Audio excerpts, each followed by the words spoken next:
Le Valais. Pays de tradition, de caractère.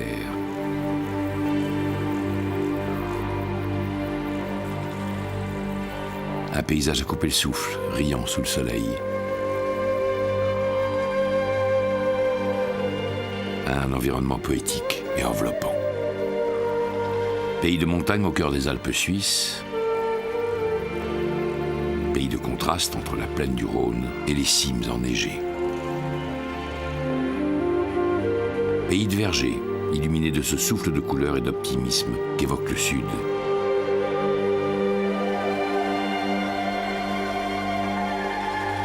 Le Valais, c'est aussi le plus beau des livres d'images. Ici, la terre est propice à porter tous les rêves.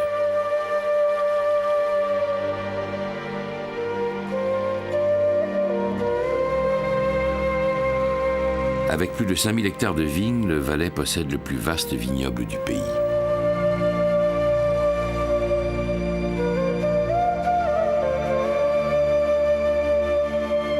Près de 60 cépages différents, et non des moindres, ils sont cultivés à une altitude oscillant généralement entre 450 et 800 mètres.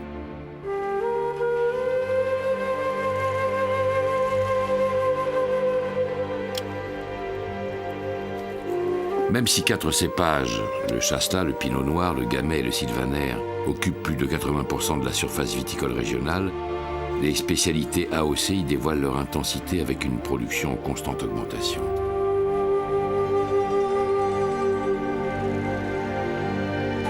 Ces vins nous transportent, nous racontent chaque fois une histoire magnifique, tout en nous emmenant ailleurs. Petit Arvin, Johannisberg, Payen, Cornalin, Humagne Rouge, Syrah, Aming, Marsanne. Ils ont du tempérament, du panache, de la profondeur et de la classe. Chaque vin est une invitation au rêve.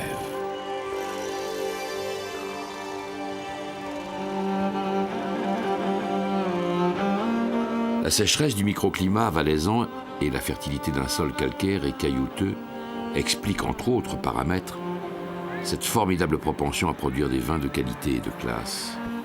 Le vin prend ici toute son ampleur, celle d'un art dans la vie qui se construit saison après saison.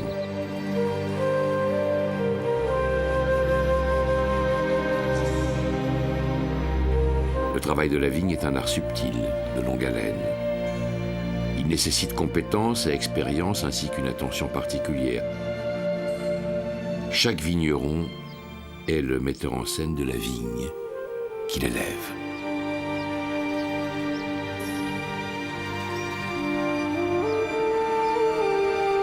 Ce film a l'ambition de rendre hommage au travail exceptionnel des vignerons et des encaveurs qui se caractérisent tous par un savoir-faire qui se transmet de génération en génération et par une passion sans limite. Saison après saison, comment ne pas se sentir ici, hors du temps, débarqué dans un monde où tout respire la beauté. Voyageons au gré de ces images, comme on suit une chanson avec pour refrain la terre valaisanne, ses paysages, ses montagnes, ses vignes.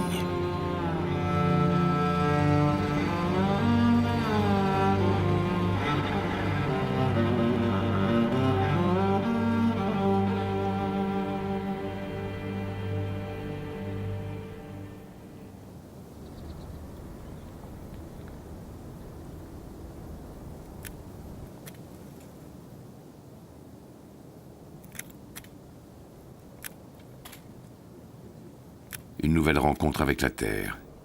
Les températures sont fraîches. Les vieux murs, désormais dénudés, gardent leur sortilège. Une vaporeuse voilette hivernale et évanescente semble transformer le vignoble en un paysage endormi. Le vigneron songe déjà aux prochaines vendanges, mais le chemin sera long. Un travail de fourmi qui débute avec la taille.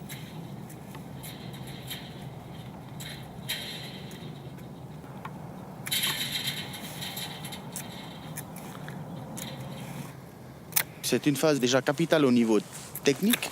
Donc c'est là qu'on va déjà déterminer une partie du potentiel de production de la vigne où en fonction du cépage, du potentiel de production, on va faire un système de taille qui est plus long, exemple la Guyot, ou un système de taille plus court comme le cordon royal ou un système plus traditionnel, le gobelet. On va laisser tomber au sol ces sarments qui petit à petit vont se décomposer pour former de l'humus, puis de la matière organique et enfin restituer des éléments minéraux qui vont servir au développement de la vigne, des cèpes qui sont en place. Vraiment, ça rentre dans le cadre d'une viticulture raisonnée. Dès qu'on donne un coup de sécateur sur le cep, on voit qu'il y a un petit sointement qui sort de la plaie de taille et on appelle ça communément la vigne pleure.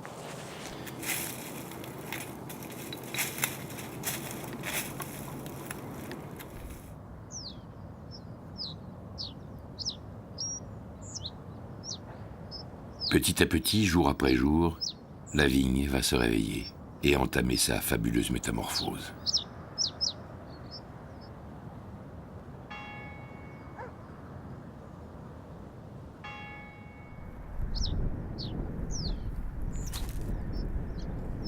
Un rayon de soleil réchauffe le vignoble qui s'anime. Les forces du printemps mènent l'assaut, ruinant ainsi les efforts de l'hiver. Voilà le bourgeon qui est près de s'ouvrir, près d'éclater. On va encore attendre quelques jours et c'est le stade le plus sensible maintenant aux dégâts de la boarmie. La chenille, en une nuit ou deux passages, peut complètement le raboter et à partir de là, eh bien, c'est tout le sarment qui disparaîtra.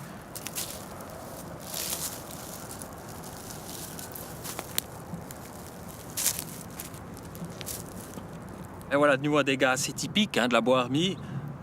Elle a attaqué le bourgeon, elle a fait son trou. On a l'impression qu'elle va le vider là, comme un œuf à la coque. Ça, c'est le dégât typique de la boarmie. Et de nouveau, si on observe cette corne, eh bien, essayez de trouver l'intrus. Vous l'avez vu?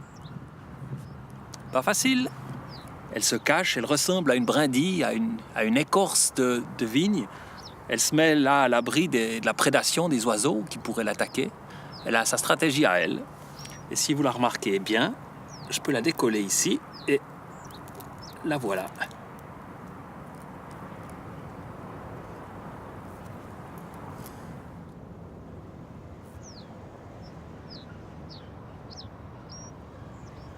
Jean Giono n'a-t-il pas dit « Quand les mystères sont très malins, ils se cachent dans la lumière ».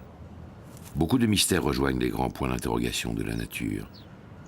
Les vignerons savent la regarder et attendre quelque chose de mystérieux.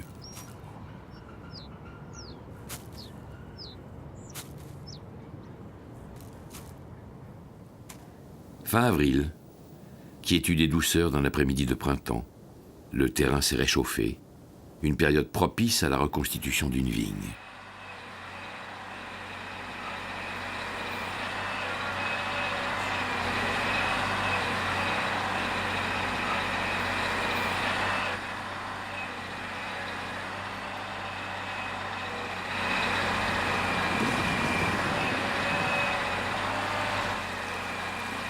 Tout d'abord, on a enlevé les vieilles souches pour éviter qu'il reste du vieux bois dans le sol. Ensuite, on va défoncer le terrain à l'aide d'une machine pour bien aérer le terrain puis enlever le maximum de vieilles racines. Ensuite, on va faire le piquetage qui consiste à déterminer les lignes, les rangs, la largeur des rangs. Et on va finir par la plantation. Les racines du plant sont raccourcies et adaptées aux différents modes de plantation.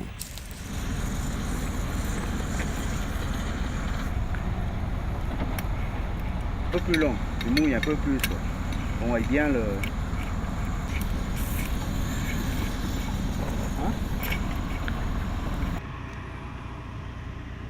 Ici, le vigneron a opté pour un plan au mètre carré.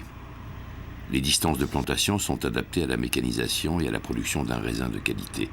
Dans 3 semaines, le plan aura évolué et dans 3 ans, il portera ses premiers fruits.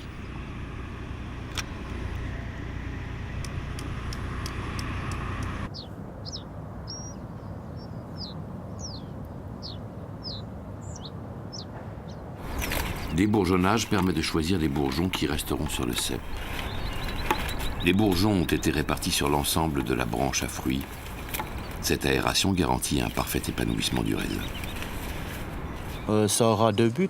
Un, d'aérer la végétation, de répartir les bourgeons sur le cep, mais également, c'est un but comme limitation de récolte.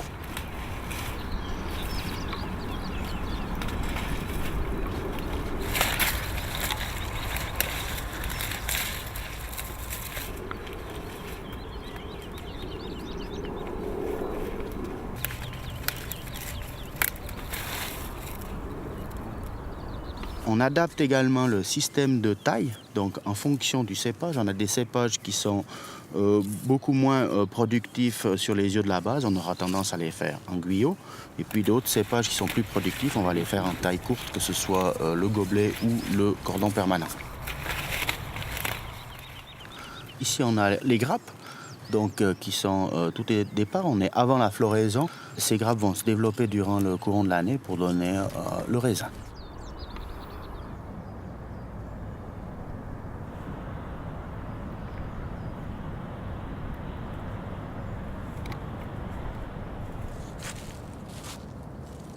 Le mois de mai orchestre un léger vent qui plane sur un paysage plutôt césanien, de vignobles et de vergers, bruissant de vie agréable.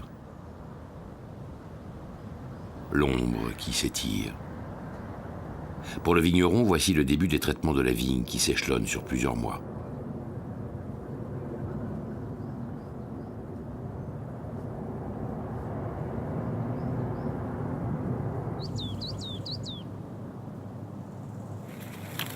L'été est imminent.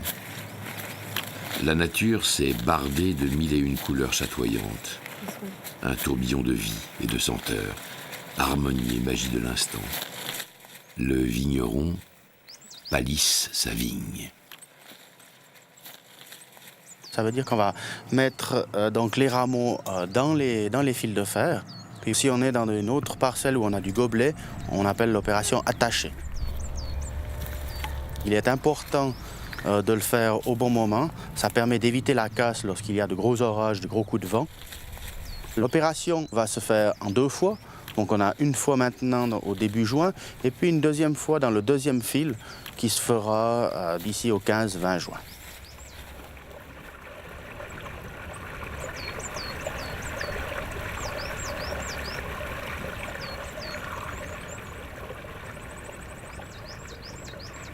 C'est l'été. Le coteau valaisan croule sous la canicule.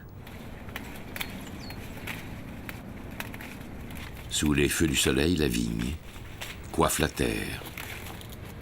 C'est la période des effeuilles.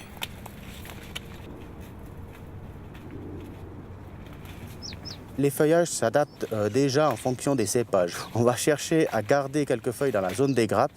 Ce n'est pas souhaitable que le raisin soit totalement exposé au soleil.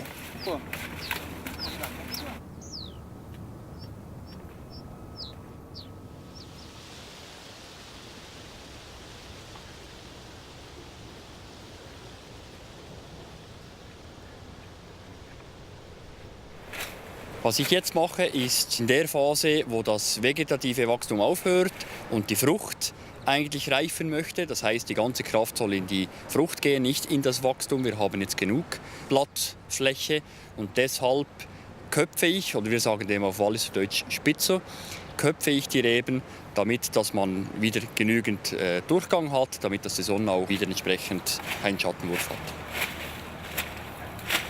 L'échimage détermine la bonne hauteur du feuillage. Celle-ci est importante car elle conditionne la maturité du raisin. Il s'agit de conserver 1 mètre carré de feuilles pour 1 kilo de raisin à mûrir.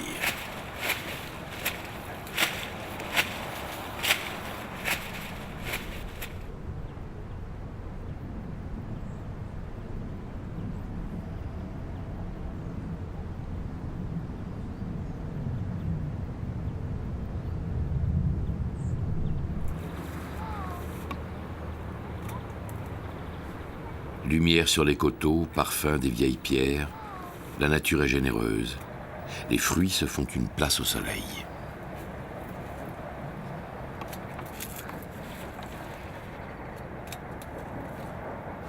Die Grünernte dient dazu, unsere Qualitätsbestrebungen zu ergänzen, indem dass wir eine Mengenregulierung machen und entsprechend gewisse Trauben raussortieren, die nicht unseren Qualitätsbestrebungen entsprechen.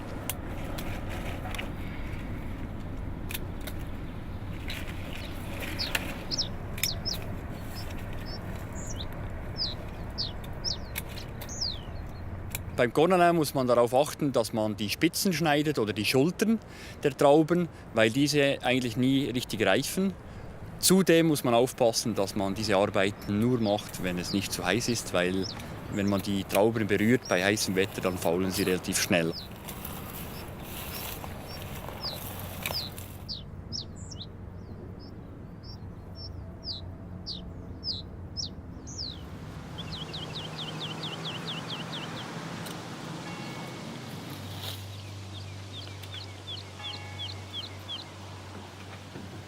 La lumière a ce voile magique et léger des beaux jours qui vont bientôt finir. Le moment tant attendu est enfin arrivé.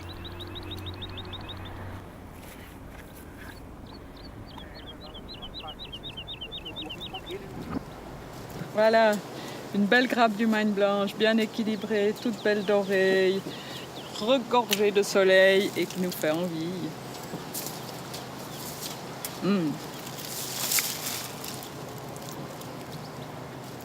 Il y a la gourmandise, mais c'est aussi important de déguster les raisins. Les raisins, ils sont prêts, ils ont un bel équilibre entre les sucres et l'acidité, et puis déjà un joli côté fruité qui apparaît dans le grain.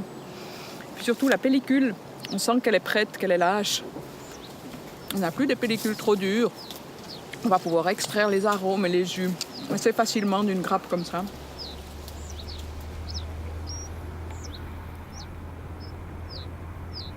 Pour nous, les vignerons en caveurs, c'est vrai que les vendanges, c'est pas complètement une fin. Oui, c'est une fête, c'est une fin en soi parce que l'année viticole est terminée, quand enfin on rentre ses raisins. Mais on a un début en cave et puis une nouvelle histoire qui commence, un nouveau travail qui commence en cave. Donc c'est toujours un petit peu particulier ce moment des vendanges dans ce sens-là.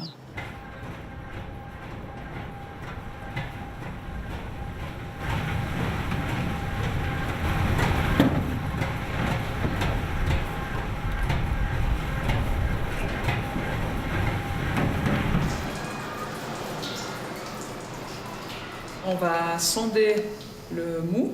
Donc, on est toujours avec l'humaine blanche. Je vais faire un sondage de l'humaine blanche, cette fois pas avec le réfractomètre, mais avec la sonde à mou, la vieille sonde à mou classique, qui va nous donner la teneur en sucre du mou. On récupère les jus en les faisant sortir lentement du pressoir.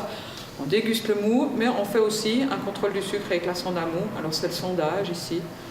On peut voir, mais ça mousse un petit peu. Il faut attendre que la mousse se dépose. Voilà, alors...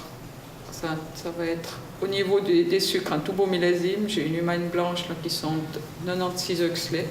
Ça me fait très plaisir. Maintenant, je vais devoir faire encore sur ce mou un contrôle d'acidité pour voir à quelle valeur on se retrouve au niveau du pH et de l'acidité. Et puis ensuite, on va le mettre en fermentation.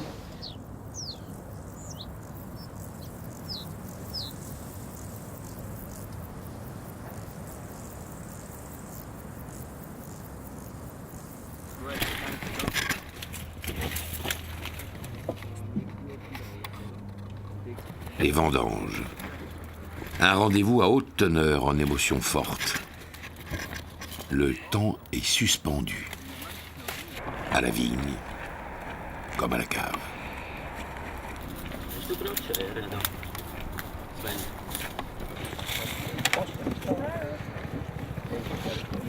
Es geht. Also es war ziemlich schwierig, den Erntenplan zu gestalten, weil die roten Rebsorten, die waren schon ziemlich weit fortgeschritten und die haben schon angefangen zu schrumpfen. Darum haben wir uns entschieden, noch ein wenig warten und wir haben 4 Wochen früher als letztes Jahr angefangen ernten.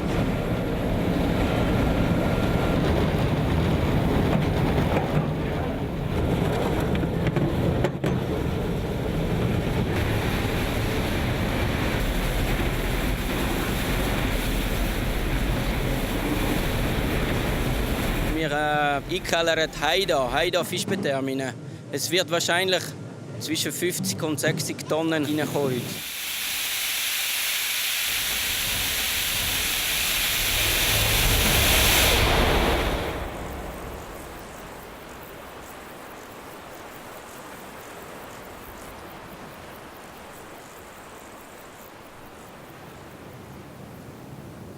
Rouge passion,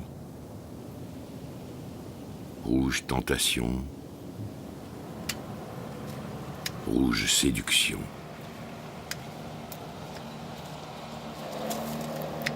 Un rouge si flamboyant où dansent des éclats de soleil immobiles. Émotion pure lors des vendanges de la Syrah.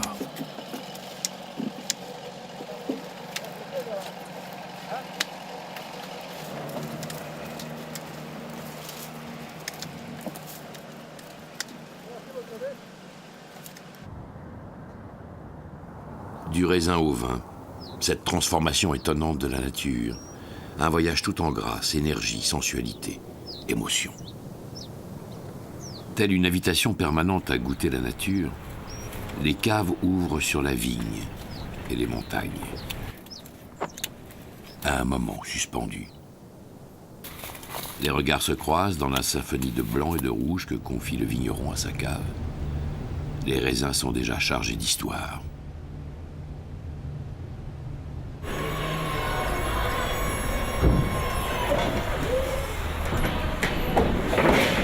Nous sommes dans la station Palox de Noès. Ici, la vendange est prise en charge, pesée, sondée automatiquement par l'appareil qui est derrière moi et chargée directement dans les camions pour être acheminée sur Sion, où elle sera retriée dans un portique de tri automatique.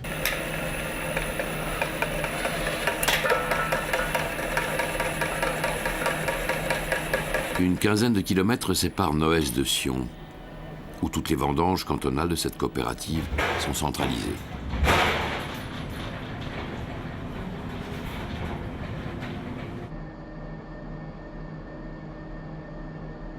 Ce fruit de la vendange est mis en œuvre dans les différentes cuveries qui se trouvent derrière moi.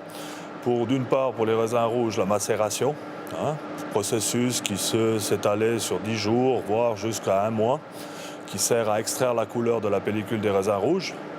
Et ensuite de ça, pour ce qui concerne les raisins blancs et les rouges qui servent à l'élaboration des rosés, les raisins vont directement dans les pressoirs et ensuite fermentent dans les différentes cuves qui se trouvent aussi derrière moi, qui sont totalement thermorégulées et pilotées entièrement automatiquement. Une technique parfaitement maîtrisée. Le processus de transformation du raisin en vin, il est quand même relativement bien rodé depuis des millénaires. Il fait de plus en plus appel aux nouvelles technologies, comme la maîtrise des températures, comme le pilotage à distance des différentes installations, aussi le contrôle de ce qui se passe à l'intérieur de la cuve durant le processus de fermentation. Mais de plus en plus, nous disposons de moyens pour l'avoir sur contrôle. Il y a de moins en moins, effectivement, d'empirisme dans l'élaboration des vins.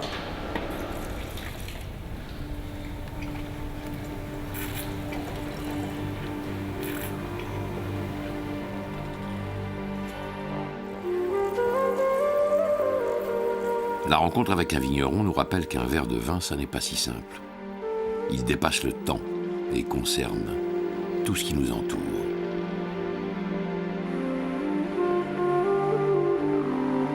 C'est un véritable privilège de rencontrer des terroirs, les femmes et les hommes qui les travaillent. Leur œuvre naît sur la terre valaisanne, voyage dans 1000 palais et se reflète dans les yeux de celles et ceux qui boivent avec leur cœur.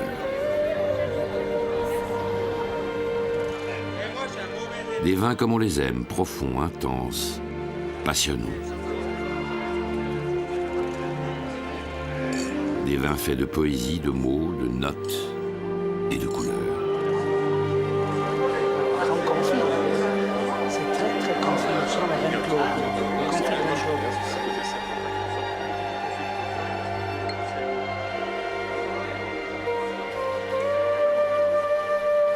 Il y a toujours de la magie dans une discussion avec un vigneron. Le vigneron est celui qui a soif, une vraie soif de vie, qui lui confère une ingéniosité unique. Les vignerons ne sont pas tous pareils. Certains excellent dans la réflexion, d'autres dans l'action. Il existe aussi des tempéraments entrepreneurs, sans parler des créateurs et des rêveurs. En Valais, ils sont tous ces vignerons, à la fois.